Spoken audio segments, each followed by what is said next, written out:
Katika dunia iliyotawaliwa kwa karne nyingi na uongozi wa wanaume, kizazi kipya cha wanawake kimeinuka. Wanawake jasiri, wenye maono na waliovunja vizuizi vya kijamii na kisiasa. Leo tunaangazia marais wanawake 5 waliobeba bendera ya matumaini, mabadiliko na usawa wa kweli katika nchi zao.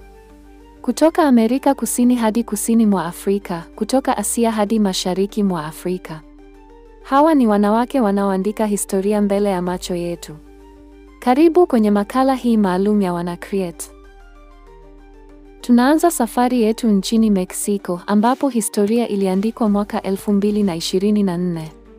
Claudia Sheinbaum ni rais wa 66 wa Mexico na wa kwanza mwanamke katika historia ya taifa hilo. Alichaguliwa mwaka 2024 kwa muhula wa miaka 6 hadi 2030. Akiwa ni mwanasayansi na mwanaharakati wa mazingira, Claudia anajulikana kwa misimamo thabiti dhidi ya ufisadi na juhudi za kuendeleza miji ya kijani. Uongozi wake umeleta matumaini mapya kwa wanawake na vijana, huku akipambana na ukatili wa kijinsia na kukuza sera za haki ya kijamii. Kutoka Amerika ya Kati, tunasafiri hadi Afrika Mashariki, nyumbani kwa taifa la Tanzania. Tunampata Samia Suluhu Hassan ambaye ni rais wa 6 wa Tanzania na wa kwanza mwanamke tangu taifa hilo lipate uhuru. Alianza muhula wake wa kwanza mwaka 2021 baada ya kifo cha Rais Magufuli, na amekuwa kielelezo cha uongozi wa maelewano, utulivu na mageuzi ya kiuchumi. Samia ameimarisha nafasi ya Tanzania kimataifa kupitia diplomasia ya maendeleo, huku akihamasisha ushiriki wa wanawake katika sekta zote za taifa. Safari inaendelea kuelekea kusini mwa Afrika katika nchi ya Namibia.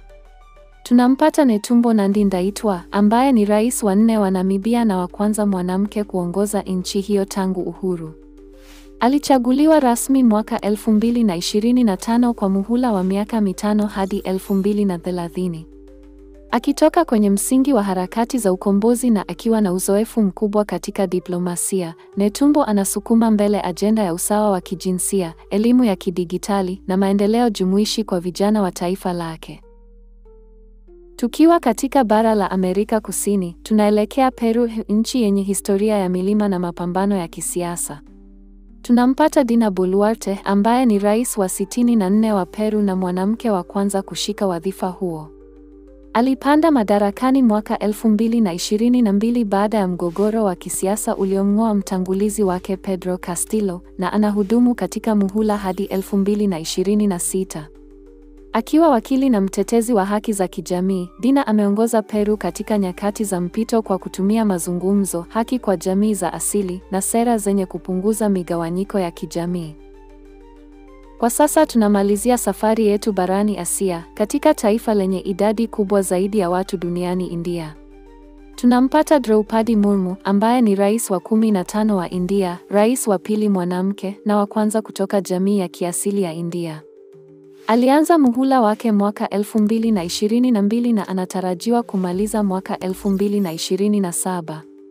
Ingawa urais nchini India ni nafasi ya kiishara, Murmu amekuwa nembo ya mabadiliko, usawa na matumaini kwa mamilioni ya watu walioko pembezoni. Uongozi wake unaimarisha sauti ya wanawake na jamii za asili katika siasa za taifa kubwa lenye watu zaidi ya bilioni 1. Marais hawa wanawake 5 si tu viongozi wa kisiasa, bali ni alama za mabadiliko ya kihistoria. Wamevunja vizingiti vya kijinsia na kijamii, wakiongoza kwa hekima, maadili na dira ya maendeleo jumuishi. Katika enzi hii ya mabadiliko, wanawake hawa wanaandika upya historia ya dunia.